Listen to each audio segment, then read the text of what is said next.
سلام دوستان، امیدوارم حالتون عالی باشه. امروز اومدیم به یک ویدیوی دیگه از چنل ترپنزه که به شما آموزش بدیم که چگونه روی عکس آهنگ بذارید.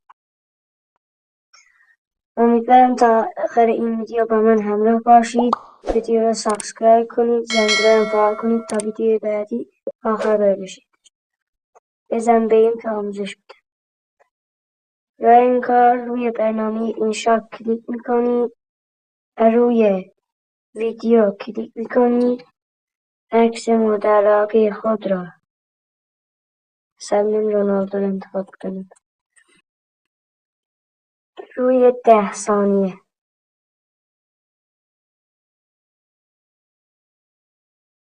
سایه‌گذاری میکنید و روی موسیقی کلیک میکنید و موسیقی مورد نظر خود را انتخاب میکنید. مثلا من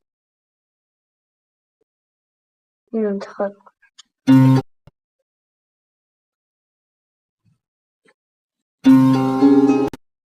حالا این میشه.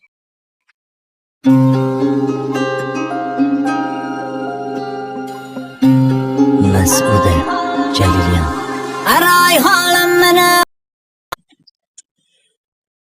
و بعدش این گزینه انشات را پاک میکنید،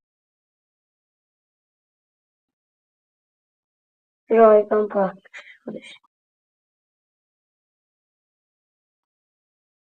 و تمام. و روی ساعت را کلیک کنید، خودش ذخیره میشه.